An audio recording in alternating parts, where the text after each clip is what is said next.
Good morning, good afternoon, good evening, and welcome, friends and family from around the world to the Energetic Life Now show. I am your host, Eric Stenlake, and it's an absolute honor and privilege to welcome everyone here today. Today's show is being broadcast to all of us on the Spanglish World and her networks, which is on Zingo TV channels 250 and 251. If you haven't downloaded the Zingo TV app, we welcome you to do so. It is on your iOS and Android devices. And while you download that, please leave us a comment. We'd love to hear from you guys and get some great feedback from you. Zingo TV is also available on Google Chromecast, Amazon Fire and Fire TV sticks, Roku sticks, and on all smart TVs 2016 and forward. Ladies and gentlemen around the world, it is my honor and privilege to welcome to today's show one of the most amazing guys I've ever met in my entire life. And he's not only paying me to say that, but it's absolutely true. And so please welcome with me Michael J. Pope Jr., the Coach's Tech Guy, to the Energetic Life Now show. Welcome, Michael. Thank you so much for joining us. Eric, thank you so much for having me on your show. And I'm a big fan of yours, man. So thank you. I appreciate that. Appreciate That's great. Thank you. So, Michael, listen, I know you have accolades out the roof of all the amazing things that you have done in your lifetime. So please share with us a little bit about your background for our viewing and listening audience today. Absolutely. So, hey, greetings, everyone. I am Michael Pope, known as the Coach's Tech Guy. So I'm a certified speaker, trainer, and coach with John Maxwell Leadership Organization, as well as Joseph McClennan's Neuroencoding Institute. And my coaching career started in 2019 when I joined the John Maxwell team. And then I was able to quickly go from being a team member to a paid faculty position with the Maxwell Leadership Organization, as well as neuroencoding. And so that's a little bit about my journey. And I've been in the IT industry, information technology industry, for the last 28 years, working as a software developer, IT business consultant, and all of that. That's great. And so just for a little bit of background, what Michael was saying, that's where I have met Michael through the Neuroencoding Institute. He is one of my coaches, one of my mentors. And so it's great that I get to have you here to pick your brain today. And I asked Michael to come on specifically because he gave this most incredible presentation at one of the Neuroencoding Institute conferences a couple years back. And I asked him today to come and share that with you as it relates to the family. Because you guys know, for me, I'm a teen, young adult, parent, and family coach. And when Michael gave this presentation, as I was sitting there listening to it, I thought, my gosh, these are so great, valuable insights, tools, and tips, not only for us to get into action and get into activity, but then to take that and transfer that to the home. So, Michael, would you kind of give us a little bit of that presentation of what you did back then? Yeah, absolutely. And so just a little background information on me. So my wife and I have been married for 26 years, and we have 3 sons, a 16-year-old, 15-year-old, and a 10-year-old. And so the talk that Eric is referring to was called Becoming a Doer, where I use the word doer as an acrostic. And so the D in doer stands for discipline. And so as my mentor, Joseph McClennan, always says, discipline is doing the prescribed activity no matter what, even and especially when it's difficult. And I believe that anyone, when it comes to taking action, raising a family, whatever you're doing, it's going to start off with discipline. Mm-hmm. And John Maxwell always says that the hardest person that you actually have to apply discipline for is yourself, right? The hardest person to lead is myself. Now, to get myself out of bed, get myself doing something. I can tell Eric what to do all day long, and that'll be easy. When I've got to motivate myself to go do what I know I should be doing, right? Doing that prescribed activity, no matter what, even and especially when it's difficult, it can be a little tough. But it's very important to have that discipline. And so when it comes to raising kids, so one of the things my wife and I do, we're great with our kids, is we want to make sure they have a nice disciplined environment where they kind of know what to do and why to do it. And we're very big on education. We're big on having them read and learn. And so one of the disciplines that we do as a family almost every single night is we'll do so we're Christians, and so we'll do Bible devotions every single night. We do affirmations. So all of us as a group, we'll do our Bible decree that we do. We do memory verses. We read a chapter in the Bible. But that's part of the discipline that we've provided for our family. We've been doing it for years. Mm-hmm. That's just kind of what we do. So it's like they expect it. Like, so no one will let the others forget, because we know we have a plan in place. Mm-hmm. So that's part of being disciplined. The O, endure, stands for opportunity focused. And this is huge for me as a coach, parent and all of that, is always keeping my eyes open for opportunity. And I love what Les Brown says. He said, it's better to be prepared for opportunity and not have it versus having an opportunity and not being prepared. So we're constantly making sure that we equip our kids and really anyone that we're teaching and training how to be prepared for those opportunities and to be able to keep your eyes focused on those opportunities. And sometimes those opportunities may not look like opportunities at first. Right? You may look at it and it looks like some work. It looks like you may have to do a little bit to turn it into an opportunity. But I know for me, anytime I'm opportunity focused, doors start opening up for me.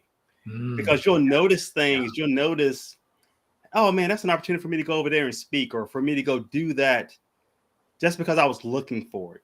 And, like I remember I did a post a couple of months back saying, hey, I'm looking to be a guest on 15 shows before the end of the year. And several people started reaching out to me. And of course, Eric is one of them.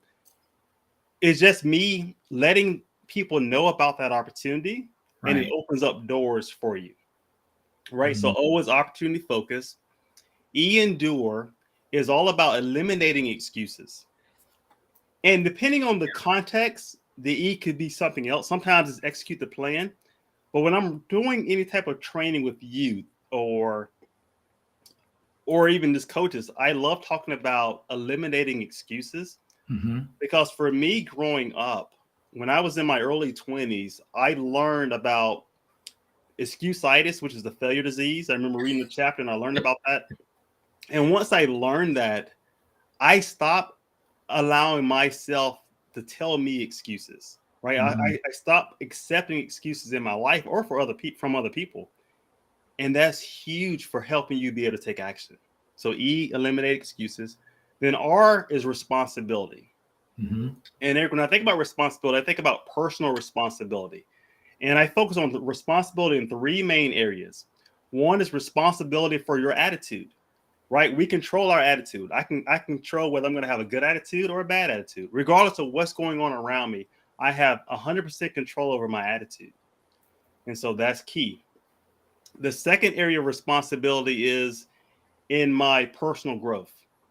John Maxwell always says that growth is the only guarantee that tomorrow can get better, which means it's up to me, right? My growth is what's going to make my tomorrow better. So if I'm growing and changing, willing to learn, it's going to make my tomorrow better. It's going to open up opportunities for me. It's going to help me be better prepared for when those opportunities show up, right? So that's all a part of that personal growth. And then the last area of responsibility is all around character. Because, character is who you are when no one's looking. Right. And one of the biggest things that I think hurts most people, especially as they continue to have levels of success, is character issues, right? You look at celebrities in the news, athletes that are in the news. Typically, if they're in the news for something bad, it's typically a character flaw, right? Either they did something out of character that they shouldn't have done, and then it's costing them millions of dollars. Right. So that's DOOR. Discipline, opportunity focus, eliminating excuses, and being responsible. That's awesome. That's great. Thank you. Thank you so much, Michael, for sharing that. Friends and family around the world, if you didn't catch all of that, listen, don't worry about it. We're going to go back because we're going to unpack each one of these parts again, and we're going to take this into some really fun areas for you and your families around the world. So let's jump back into that. So the D being discipline. So I first of all, I loved your example about having that time as a family unit to get into prayer, to get into reading, to get into Hmm. focus, to understand what matters most to you guys as a family.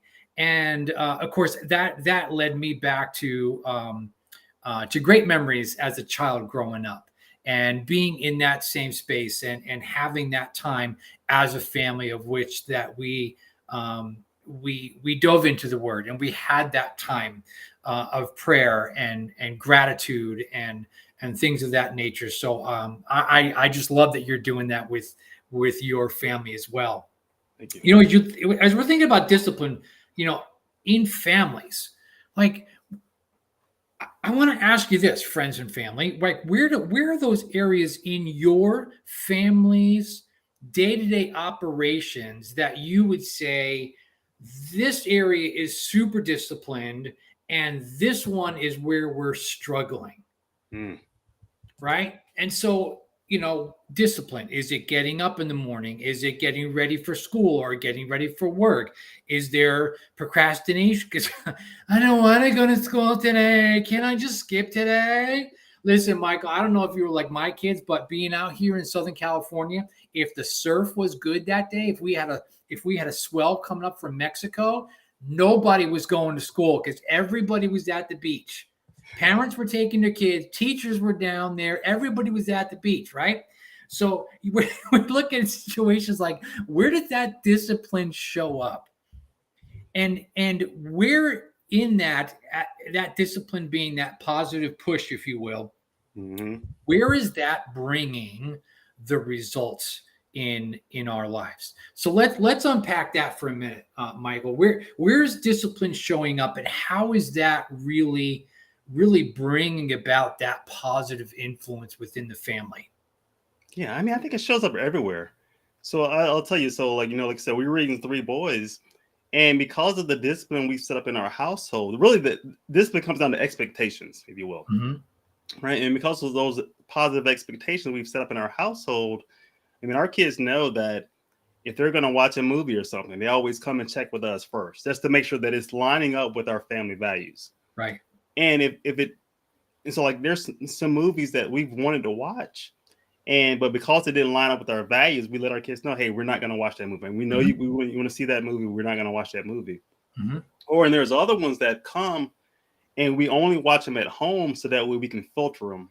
So that way we can filter out language, we can filter out violence if we need to, or anything. We don't have to filter the violence as much anymore since they're older, but we still filter out language. Even like some of the, Spider-Man movie, right? It's like as much as I love all the Marvel movies, Sure. we still run them through a filter Mhm. because we want our kids to understand is like there's certain things that we believe in and that we're practicing disciplines that we're practicing in our life, and we want to show them by example, hey, we're living up to it, right? We're being the example that we're setting for you all, and they're Yeah. seeing that and they expect that with anywhere they're around, and I Yeah. think it's just making them better for it.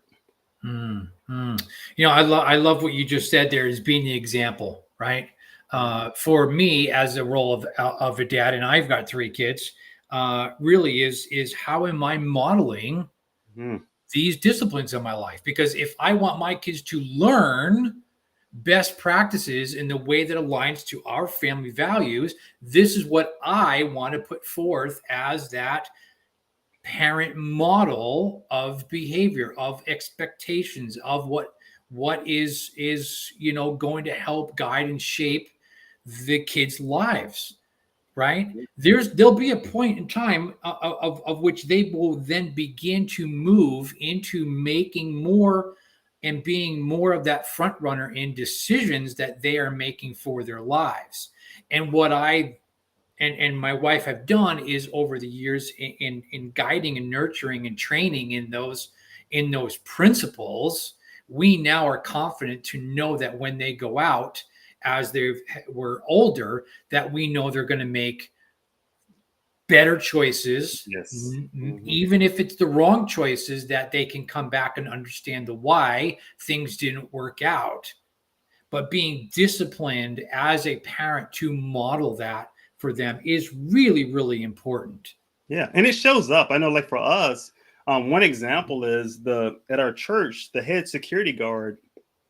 He came over. He invited us to go out to a shooting range with him this past week. So as a family of five, we all went out. So it was my boy's first time, shooting a gun and all that. Because and so the head security guard, like he's been, obviously in security, you watch everybody, right? You get used to watching how people behave and all that, being in security. Sure.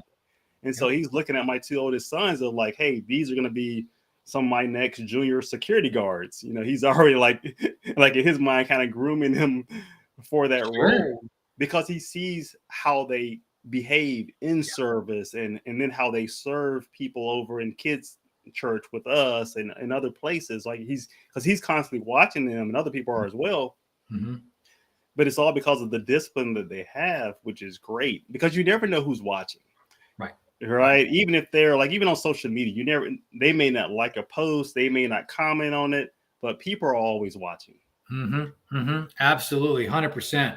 And, I think that is a testament then to, the family values of which we hold sacred to us is when we begin to get that feedback of, I've been watching your kids, or man, your kids seem like they're dialed in, your kids seem this. And that's where we know that our modeling as adults is really paying off because Yes. they are now being good humans and they're exhibiting those good human behaviors out in public. And we're like, phew, okay, it's working. Yeah. Right. That's great. So now let's look into discipline. Let's take that individually, right? So for me as a father and adult, what are the areas of my life that I need to be disciplined in? If I'm going to be that doer in my life, where is it that I need that to show up for me? Is that in exercising, getting good sleep, nutritionally Mm. being disciplined of what I'm putting into my body, that is going to help aid in that output of energy and focus, so I can be getting things done. What are those avenues of my life that I really want to set up disciplines for action? And so let's take that, Michael, if we will, for a moment. Like, where the areas of your life where you're looking at personally? Here's where I'm disciplined. Here's what the outcomes I'm having in my life. Yeah. So I mean, you hit the nail on the head, right? I know there's areas where I need to be more disciplined. Like I wish I was more disciplined with taking care of my physical body. I think I do good, better than most, right? But I know I can be more disciplined in that area as far as eating right and all that.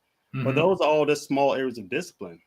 Yeah. For me, in the area of like personal growth, like it's easy for me to learn. I'm a big learner, so for me Mm-hmm. to take a course or to read a book or listen to an audio program, I'm constantly doing that with Yeah. that discipline. Yeah. But then also, I think it comes with discipline is knowing what to say no to. There's lots of things, I mean, they're competing for our time. We Mm-hmm. all have the same 24 hours in a day. And part of being disciplined is, okay, can I be disciplined enough, even if it's for a small amount of time, towards the things I need to do for my goals, Yeah. whatever those goals are. Yeah. I read a great book. It's called 17 Minutes to Your Dream by Darren LaCroix. Mm-hmm. And he talks about, hey, do you have the discipline to take 17 minutes every single day and apply it towards your dream? And that's kind Yes. of what I look at it. Yes, yes, yes. Honestly, right? We know we'll spend time on the things that we find fun, Hmm. easy, engaging, the things we like to do. But then when we get into the hard stuff, the stuff that is uncomfortable, stuff we don't want to do, Yeah. then we're like, oh my gosh, I don't want to do this. And that's where that discipline is needed the most. And Yeah. I love that concept, that 17 minutes. If I just spend that little block of time on this for that short amount of time, focused attention, and start knocking out little pieces along the way, in a matter of a course of a week, when you take 17 minutes a day over the course of 7 days, how much further am I along in that process? Yeah. And how better off I am in that as I turn and look back and go, oh yeah, I didn't realize I've gotten this far Yes. this week. This is great, right? And then we know we're going to celebrate, right?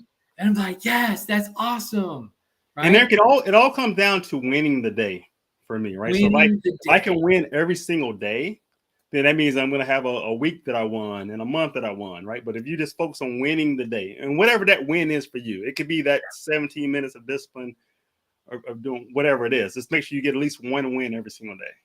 I love that, winning the day. You got that, people, friends and family? How are you winning the day today?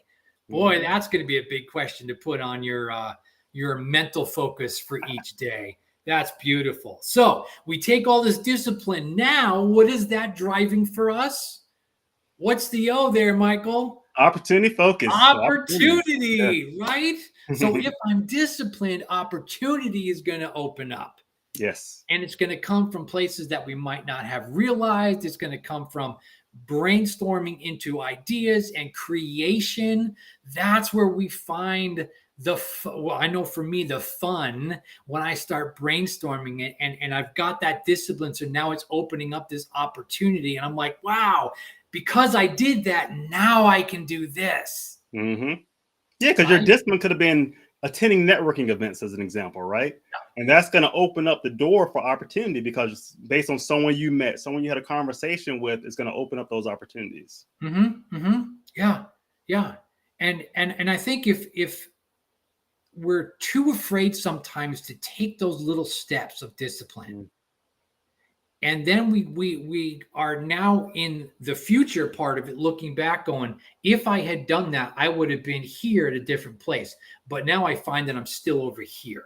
Yes. And now that opportunity is not coming as easily as it could.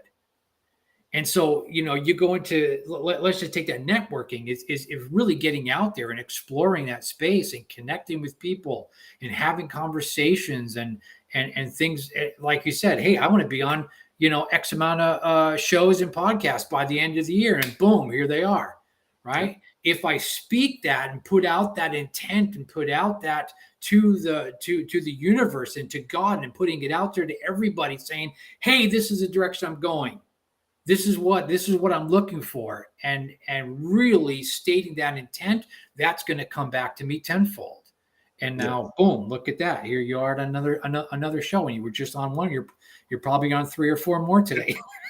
Right? Yeah, it's so funny because I've got I had a podcast that I recorded back, I think it was in July, and she just released it today as well. That's the Taking Action podcast with Nicole Simmons, great podcast. Yeah. I saw that. I was like, look at that. See, there's another one, right? Oh, it's hysterical. Yeah, I love it. So looking at your families now, right? We're looking at individuals now. Looking at your families, where do the opportunities show for family? Where does that opportunity now come out for kids? Right? You just shared about your kids being disciplined in behavior, action. Going forward as a family, looking at your principles that you live by, and now opportunities are opening up for them. Yeah, so it's like the opportunity we had this past weekend for me to take my boys to the shooting range. Yeah, right. It came based on them being disciplined and serving, and someone noticing and saying, "Hey, I want to invite you guys to come do this with us." Yeah, which was a cool experience. It was a first time experience for all of us as a family. Sure. So it was great. So it was just that opportunity. So I think they show up when you're prepared and you make it known what your goals are too. That's important. So people can, because I think people really want to help other people out if they know how they can help you out. Yeah. Oh my gosh, that is so true. I mean, if I don't state my intent of what I want, no one's going to know. Yeah. Oh, I love that. That's so great. Yeah. Now we're constantly letting people know what's going on, what the kids are interested in, because then when they hear something, oh, hey, such and such is doing a show over here, or this concert is in, you got to put it out there because people can't read your mind. As much as we would like them to, they can't read our mind. Not yet, at least, until we have some kind of helmet dome thing of which we can all start And we probably don't really want them to read our mind, right? No, no, not yet. No, I'm not ready for that. Like I only thought it. I didn't do it anyway. So yeah. That's great. I love it. I love it. Okay, so let's talk about the E, my friend. So we talked about as a doer, we've got our discipline, we've got our opportunity, and the E stands for eliminating excuses. oh, we all have them, right? man. It's like, Do we really have to talk about this? Yes. Come on. Yeah, and in the book Magic of Thinking Big, David Schwartz says that excusitis is the failure disease. And I've noticed that in my own life. Times when I've made excuses, even I'm sure in this year, right? Times when I've made excuses, even if I didn't verbalize them, if I just made them, if those excuses caused me to not take action like I was supposed to, it's still an excuse, right? But they're just it's a failure disease. Yeah, it really is. And how often, and friends and family, as you guys are listening to this, how often in your life do excuses show up? Every day, if I allow it, right? Oh my gosh, I'm done. I'm at the end of my day, and I really should go work out. I really should go exercise, go do my thing, because my watch keeps telling me you need to get your steps in, you need to do this, you need to do that. And I'm like, listen, I don't like you anymore. Why? Because they're not allowing me to have those excuses. But I'm saying, you know what? I'm just too tired today. I'll do it tomorrow. And then what happens? I get into the repetition patterns of delaying that activity. I begin delaying that discipline and putting that off. And now that opportunity to be what I want to be isn't going to happen. And so now, as I'm going back to discipline and opportunity, I have to understand where I need to eliminate those excuses. And again, does that come down to the easy, fun stuff that I want to do, like binge watch TV or play my video games, or the things that I'm like, yes, I'll do that because I like it. But if I'm going to go out and run a 5K today, I might come up with every excuse in the book. Been there. But you're right. I mean, it's those little small choices, really, is what it is. Right? It's like that choice comes. Either you can make an excuse or you can take action on that choice. Michael, do you have any little tips or tricks that you do for yourself? Like here's where when that narrative comes into play, okay? Michael knows he's supposed to go and do this. And that little, oh, Michael, let's not do that right now. Let's not do that. What do you have any little tips or tricks that you do to break that pattern of that negative self-talk maybe that comes in? And then you say, nope. So something that helps me, and I encourage everybody, is right. It starts with your why, and understanding. Okay, so here's my why, and then here's the reasons why that's important. So let's say we're talking about the health thing, right? So if I say, okay, if my health is important to me, then if I list out 10 reasons why, those reasons are going to act like a shield. You think about like Captain America, right? So you think about a shield, and then anytime those excuses come in, they're going to bounce off of your reasons why. And so the more reasons you have, and if you go through the process of repeating those reasons to yourself, you can use them as affirmations, right? Hey, I'm healthy because of this, right? And you're repeating those affirmations, you're just building yourself up, really reprogramming your mind to understand these are the reasons why I'm doing this. And as you do that more and more, it's going to make it that much easier to eliminate excuses. Wow. That was gold. Yeah, man, oh man. You know, I love that example of Captain America with the shield, right? And because I am blocking those thoughts and patterns coming in that normally I would just open up and say, yes, I want to sit in my favorite chair and work myself into the couch because it loves me and wraps its cushiony arms around me so I stay sedentary. But if I'm working out, I'm going to feel better. I'm going to have more mental clarity. My body's going to longevity, right? Longevity, more time with the kids and your family. Yes. And which prompted me to think of my I am statement, Oh, which yes. I have right here, right? I am a champion of power, hope, energy, and love.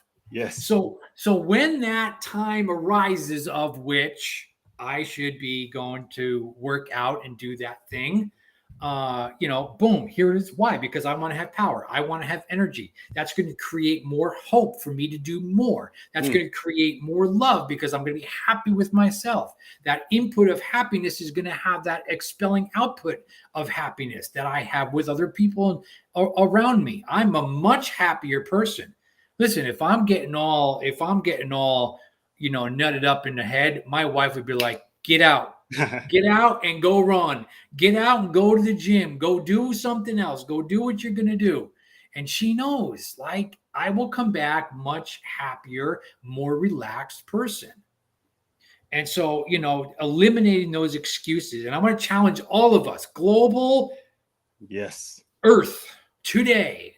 Identify what those excuses are for you so you can eliminate them. I want to encourage you to write them down. Maybe you're going to put them by topic. Maybe it's going to be about your physical health, your mental health, your emotional health, your spiritual health. And start writing down the things that you want. Write down your whys and then write down those things that might be those negative excuses that might block you from doing that. And think of that Captain America shield. And we're gonna block those thoughts when they come in. Yeah. And the when more reasons you have, the bigger the shield gets, right? Say that one more time. Yeah. So the more reasons you have, the bigger your shield gets.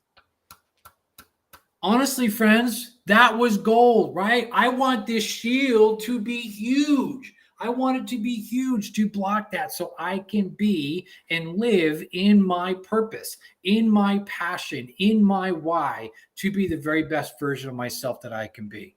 Oh, I love that, Michael. That's fabulous. Now, we're coming into the last piece of this puzzle of being a doer, and it's the fabulous R word, which is what?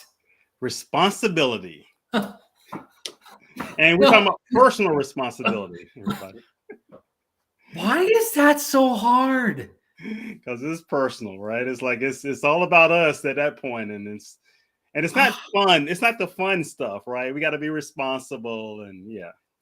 Listen, Michael. I gotta tell you, there are times in my life where I got victimitis, right? And I'm going to play the blame game. It's everybody else's fault of why I'm not taking responsibility for myself. There's people like that, right? They're blaming the economy. They're blaming the weather. And they're blaming who's in office, who's the president. Too hot outside. It's too cold outside. It's too medium temperature. I can't do this.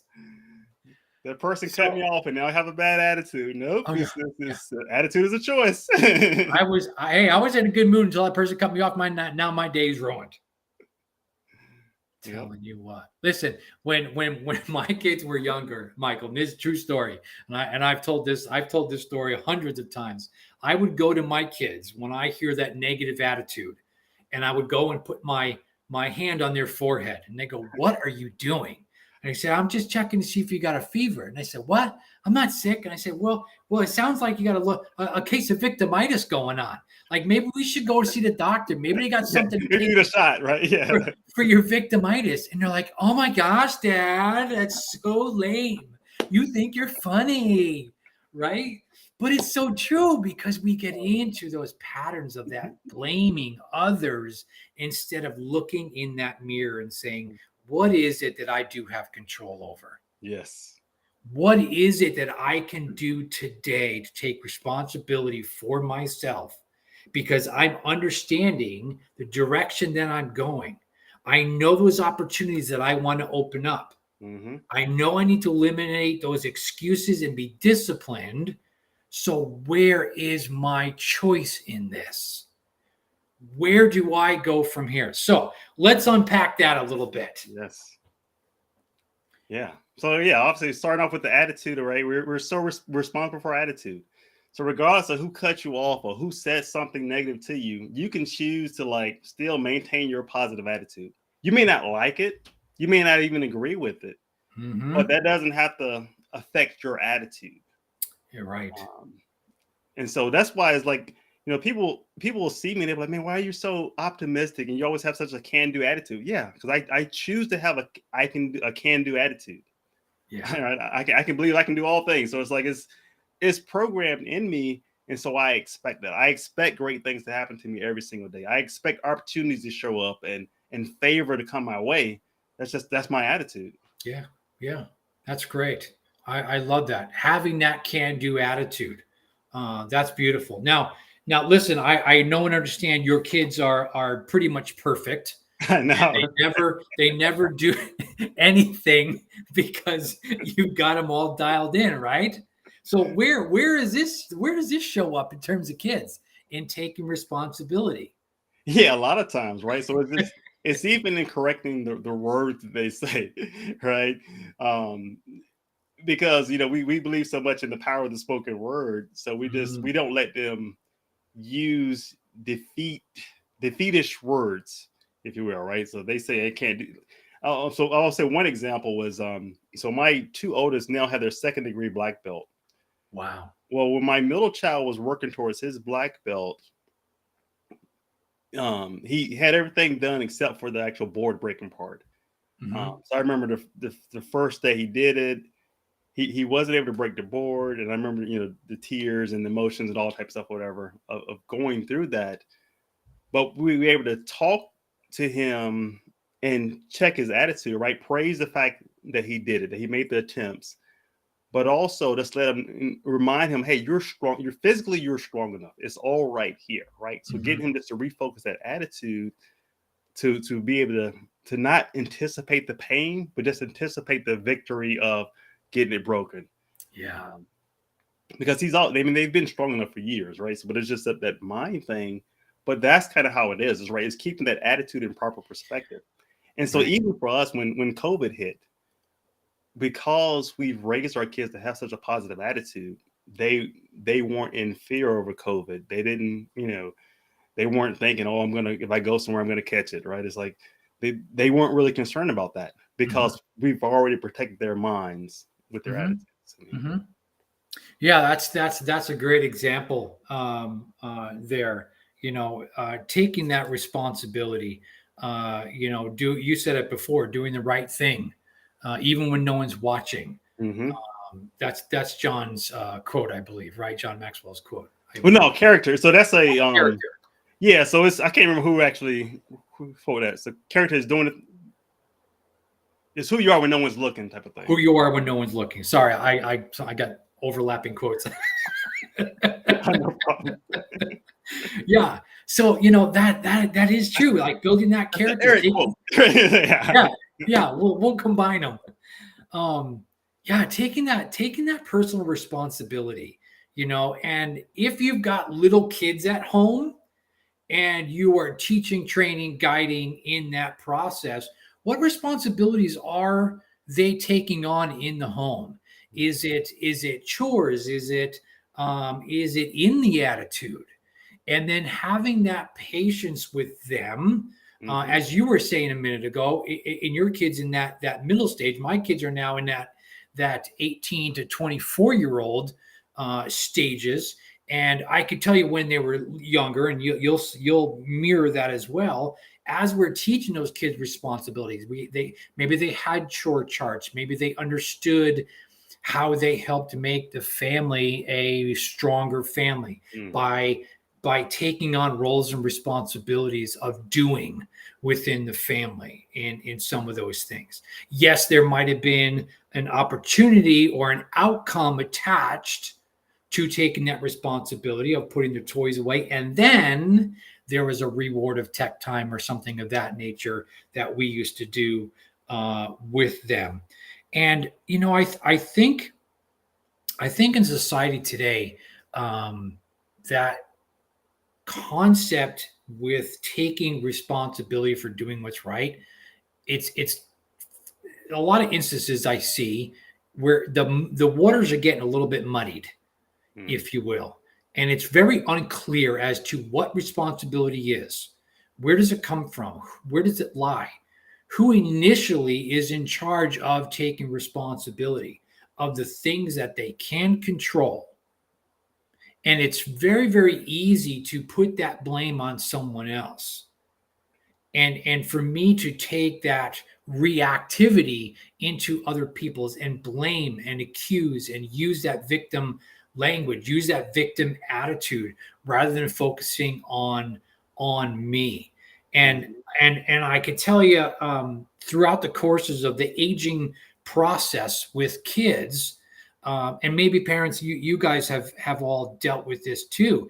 Different stages of that development require different views of where that responsibility lied, and what they were really needed to be engaging in, right? And listen, I love quotes. So here's a John Wooden quote that I used to say to my kids. I used to say this to my sports teams all the time, my players. And I love it. And unfortunately, I used a little bit of sarcasm with this. I know it's hard to believe. And I would say the worst things that I could do for those that I love are the things that they could do for themselves. Mhm. And my kids would roll their eyes and be like, "Oh, brother, here goes dad with another quote." That's important But though. but yet they began to understand that in a meaningful way, that it really was their choice. I could be in another room and have them text me, "I'm hungry." And so I would respond, "Hello, hungry. I'm dad. Nice to meet you." Right? What is it that you want? If you're hungry, you are responsible for yourself to get into the kitchen and make yourself something that you can do. Or at least Right? ask for something, right? So yeah. Just act. Mhm. Put something in, eliminate those excuses and then take on that role and responsibility. How is that kind of shown up, with your kids? Maybe in something that they were struggling with that you worked through for a while that eventually, maybe they got or something like that. Yeah, I mean, I think it shows up on a regular basis, right? Of just Mm, getting them to take that ownership of, like if you need something, ask and be specific. mhm. So we'll work with them on, like, even my youngest is 10, work with them on asking specific questions. It's like, Yeah. you don't complain about it, because that doesn't help anybody. Like, no one's affected by your tears or anything like that or whatever. If you're hurt, tell us. If you're in pain, tell us. Be very specific so that way we can help you. Um, and it's and we see, because we've had that attitude for years, that our kids have taken personal responsibility in certain areas. Like, so if they notice something needs to be done, they'll go ahead and do it. Like Mhm. my oldest son, who's 16, he loves to cook, so he started helping my wife out with cooking breakfasts some mornings. He doesn't do it as much now during school because he's got early classes, Sure. but a lot of times he'll just do it because he knows it needs to get done. Right? He'll Yeah. start the washing machine or the dishwasher because he sees that it's ready to be done. But just them taking that personal responsibility. Mhm. My Mhm. middle child does similar things like areas where he feels comfortable in, he goes and helps in that area. Yeah. Um, and it just makes a difference. And so, like, my wife and I are in kids ministry at our church. And so our two oldest have started helping out and serving and doing things. And my youngest, he does things too. Like, he'll go get our name tags and bring them to us. Right. So it's like they're in that habit of serving because we've modeled it for them, and Mhm. they're just willing to take responsibility. Mm. And we praise them for it. So we're constantly letting them know with our words, with our praises, that we appreciate it. Yeah, that's great. That's great. I love that. I love that. Yeah, and it's funny, Michael. As a teen and parent, coach, family coach, this comes up so often.